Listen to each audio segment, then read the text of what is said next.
Winter session 12 आरो 13 साननैनि हाबाफारि लानानै बिटिसिआव एसेम्बलि जानानै थांदों।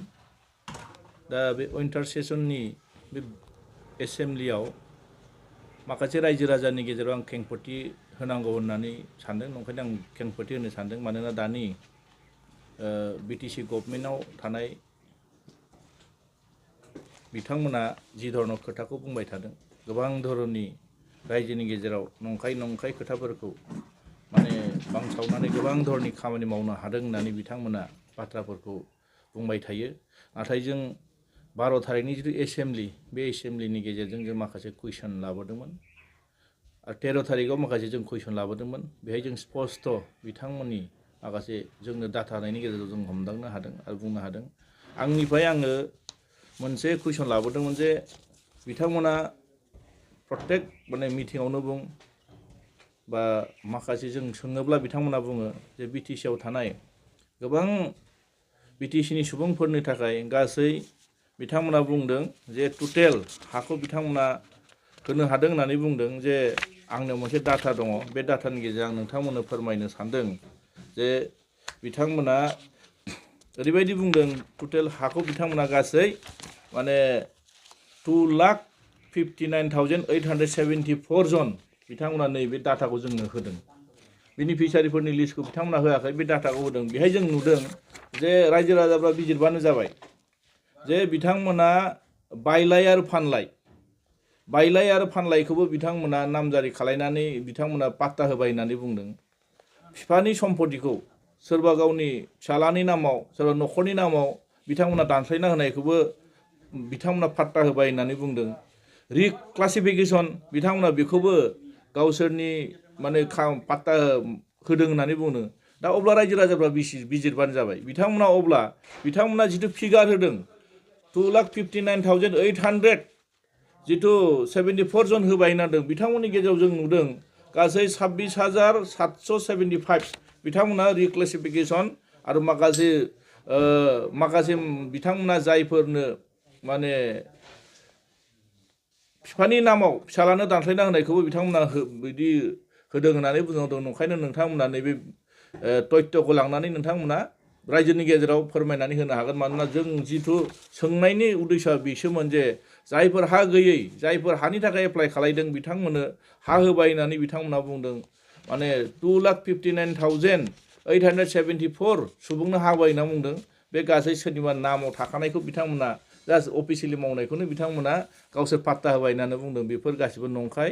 दा नंखायनो रायजो राजाफ्रा बिनि सायाव बिजिरबानो जाबाय। जोंनि मथे बा आंनि मथेबा बे बिथांमोना मावनो हायाखै आरो जों मोनसे कुइसन लाबोबावदोंमोन जे थांनाय बाराव जोंना बिथांमोना मोनसे खोथा बुंदोंमोन जे बिटिआर सुक्तिनि दफायाव होखानाय 6.3 क्लजनि मथे जायफोर माने LP school, ME school, high school, higher secondary school बेखौ प्रभिन्सियेलाइज खालायनायनि खोथा बुंदोंमोन। दा बिनि गेजेराव जोङो प्रत्येक बिथांमोना जों मावबाय, जों मावदों होननानै बिथांमोना बुंबाय थायोमोन। नाथाय जों नुनो मोन्दों जे कुइसननि गेजेराव जोंनि मानगोनां अपोजिशननि लिडार देरहासार बसुमतारी बिथाङा सोंदोंमोन। बे सोंनायनि गेजेराव जों मोननो हादों बिथांमोना गासै एलपि स्कुल हिसाबै 513 आरो 88 एमइ स्कुल, 54 हाई स्कुल आरो 4 हायार सेकेन्डारि स्कुल, बेबायदिनो गोबां माने 10टा डिग्री कलेज बिथांमोना अलरेडि प्रप'जेलसो हरदों। दासिमबो गनाय जायाखै। दिनै 4 बोसोर बारबाय। नंखायनो बिथांमोना प्रप'जेल हरनायखौनो बिथांमोना गावसोर मावनो हादों होननानै बुङो। नंखायनो बेहाय जों मिनिनो ओंखारदों आरो जोङो बेखौ माने बेबायदि जायोब्ला मोरै जागोन। रायजो राजाफ्रा बिजिरगोन बिथांमोना जे नंखाय खोथा बुंदों आरो बिथांमोना स्पष्टयै लिरनानै होदों। नै बे लिरनानै होदों 10टा कलेज जायफोर बिथांमोना प्रभिन्सियेलाइज जाबाय होननानै बुङोमोन, दासिमबो बिथांमोननि सेलारिखौनो दिनै बिथांमोना होनो हायाखै। नंखायनो गासिबो नंखाय बाथ्रा बुंनानै दिनै बिथांमोना गावसोरनो मावनो हायै फोरमानखौ बिथांमोना होनायखौ जों नुनो मोन्दों। आरो बिनि गेजेराव जों मोनसे कुइसन लाबोबावदोंमोन जे बर्तमान बिथांमोना जि खोथाखौ बुंबाय थादों जे बिटिआर गभर्नमेन्टनि थ्रुयै जायफोर सुक्ति मोनसे जानानै फैदोंमोन 2020 27 जानुवारियाव, बे सुक्तिनि गेजेरजों थांनाय दिल्लीयाव 15 आरो 16 नभेम्बराव जिथु बड'लेण्ड महात्सब जिथु बिथांमोना खुंहैदों बे खुंनायनि गेजेराव भारतनि प्रधानमन्त्री मानगोनां नरेन्द्र मोदी बिथांनि खुगानिफ्राय स्पष्ट मोनसे खोथाखौ जों नुनो मोन्दों जे बिटिआर सुक्तियाव होखानाय माखासे पेकेज 1500 कोटी थाखा बे 1500 कोटी थाखाखौ अलरेडि हरबाय होननानै बुंनायाव बिथांमोना जेरैबायदि आखाइ खबनानै बरायदोंमोन जोंबो सानदोंमोन जे 1500 कोटी थाखाखौ मोनबोमारबायब्ला बर्तमान जोंनि बिटिसि हालामाव बबे बबे जायगायाव मा खामानि मावदों जों बेखौ मोन्थिनो लुगैनानै जोंनिफ्राय कुइसन मोनसे लाबोनाय जादोंमोन बे कुइसननि गेजेराव जों नुनो मोन्दों दिनैसिमबो बिथांमोना खामानिखौ मावनो हायाखै दा बिनि गेजेराव जोंनो मोनसे होदों बिथांमोना जे माखासे एस्टिमेट माखासे प्रप'जल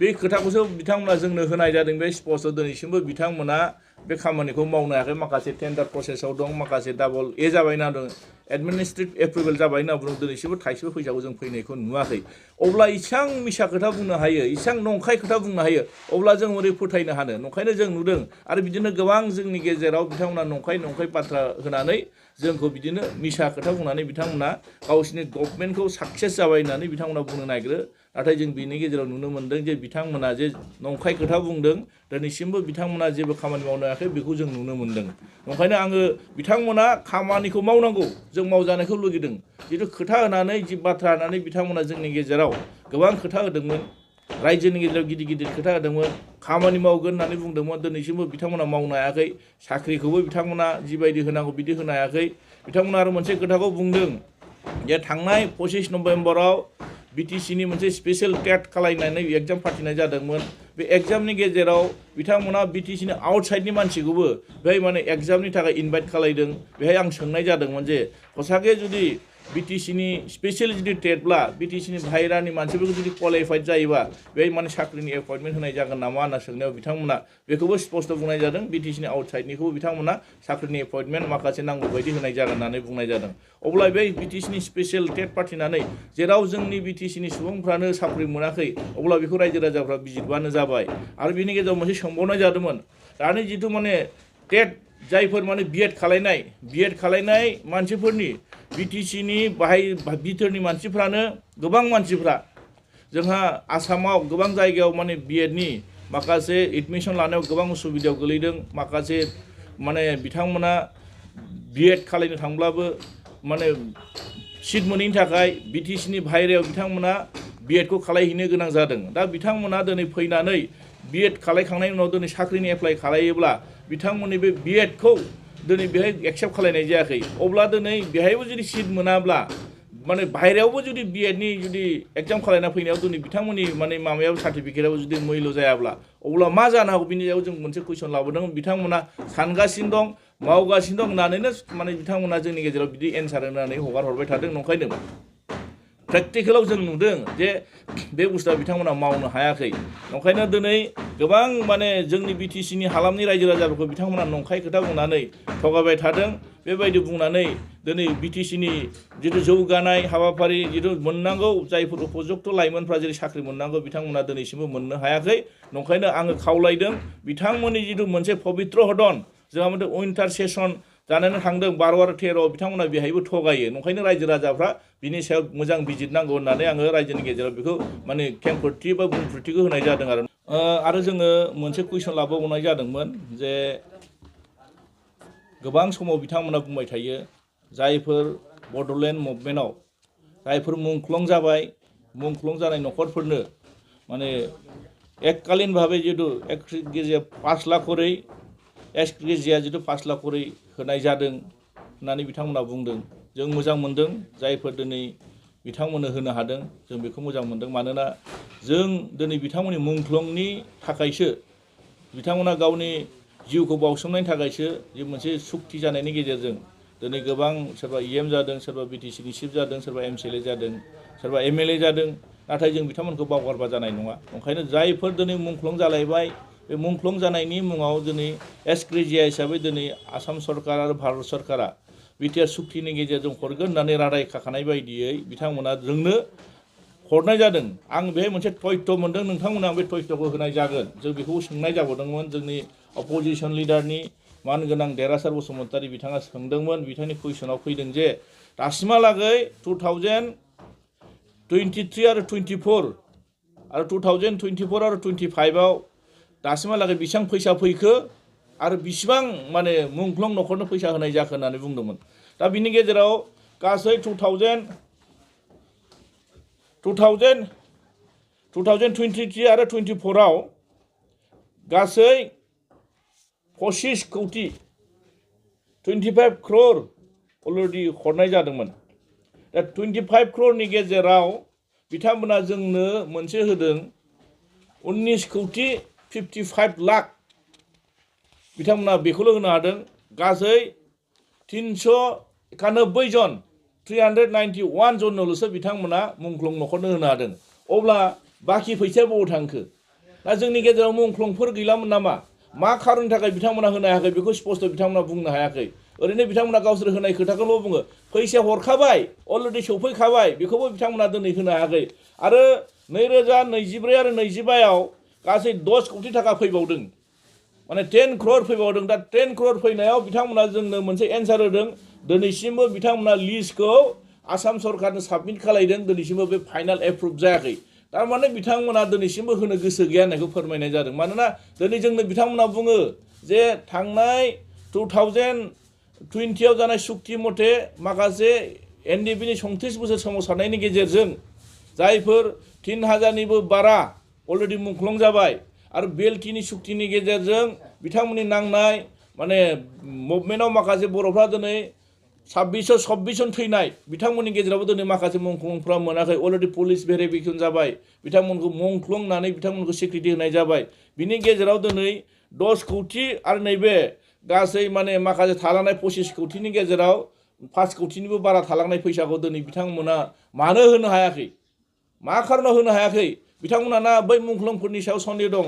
जों बेखौसो बुंनो नागिरदों। बिथांमोना जे बुंनो नागिरो बिथांमोना मुंख्लंफोरनि सायाव भेरिफिकेसन खालायनांगोन होनना बुंबाय थादों।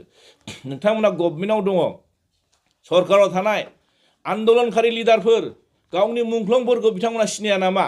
गामियाव थांनानै सोंहै, न'खरफ्राव थांनानै सोंहै। दिनै बिथांमोननि पस्टमर्टम रिपर्ट, बिथांमोननि दिनै सार्टिफिकेट, डेथ सार्टिफिकेट बिथांमोना बिनानै दिनै पुलिस भेरिफिकेसन खालायबाय थाबा बहा जानो? मानोना आन्दलन समाव जेराव नों थाखुमासो आन्दलन खालायनो गोनां जायोमोन। गावनि डेड बडिखौ दिनै न'खराव लांनो हायामोन। सोरबा गुबुन दाबसे जायगानिफ्राय गुबुन दाबसेयाव दिनै मुंख्लं जायो। दिनै एनडिएफबिनि मुभमेन्टआव बुंनो थाङोब्लाथ' दिनै गोबां माने बेलेग आउट कान्ट्रियावबो थानानै नांनो गोनां जादों। बहा सौफैनो नोंनि डेड बडिया? जेराव न'खरानो थानो हायामोन, गासैबो बिमा बिफाफ्रा गोदाव सोराव जानो गोनांमोन जायोमोन। दिनै बेफोरखौ दिनै सुक्तिनि गेजेरजों फैनाय माखासे फैसाफोरखौ मा खारनाव बिथांमोना होनो हायाखै? नंखायनो आं नुदों बिथांमोननि जितु 5 बोसोर माने टार्मसानो जोबलाय लांसै, अब्ला बिथांमोना मावगोन, मावगासिनो दं, गोबां गिदिर गिदिर खोथा बुङो। दिनै बहा थांखो? फैसा फैब्लाबो बिथांमोना होनो हाया आरो मावैखौबो मावदों होननानै बुंबाय थायो। नंखायनो दिनै मुंख्लंफोरखौबो बिथांमोना थगायबाय थादों। जेलाव थानाय माखासे माने जोंनि जायफोर जोहोलावफोर दिनै बिथांमोना रानथाब खुथाब दिनै जेलाव दङ, बिथांमोननि थाखाय जेबो गैया। आरो बेहाय नुनो मोन्दों जे दिनै जों नुनो मोन्दों बाजेट, नर्मेल बाजेट बिथांमोना एडिशनेल बाजेट लादों। बे एडिशनेल बाजेटआवबो दिनै बिथांमोना जोंनि जायफोर जोहोलावफोर, जायफोर आन्दलनकारि लिडारफोर दिनै बिथांमोना गोबां खस्थ'नि गेजेरजों दिल्ली, मुम्बाइ, सोरबा बाइक गुबुन जायगाफ्राव दिनै थेला बोनानै जाना दं, सोरबा हाजिरा मावनानै जाना दं, सोरबा बेमारजों नोरजिया जानानै दं, सोरबा कर्टआव थांनो हायाखै, माने कर्टनिफ्राय गोबां नटिस फैबाय थादों। दिनै बिथांमोना गोबां खस्थ'नि गेजेराव दिनै थांनानै दं। नाथाय बिथांमोननि जेबो बे नर्मेल बाजेटआव जेबो एक्सट्रा एडिशनेल बाजेटआव जेबो हमनायबो गैया। नंखायनो जों नुदों बिथांमोना गोबां गिदिर गिदिर खोथा बुङो, सान्थिनि खोथा बुङो, खौसेथिनि खोथा बुङो, मोजां बाथ्रा बुङो। मोजां बाथ्रा बुंनायजों लोगोसे बिथांमोननि खामानिया मोनसेबो गोरोबा। नंखायनो बेखौ रायजो राजाया बिजिरनांगौ। दिनै बिथांमोना दिनै मुंख्लंफोरनि नामावबो थगायो, फैसा फैनायखौबो दिनै बिथांमोना होआ, कारापसनखौनो बुंनो हाया।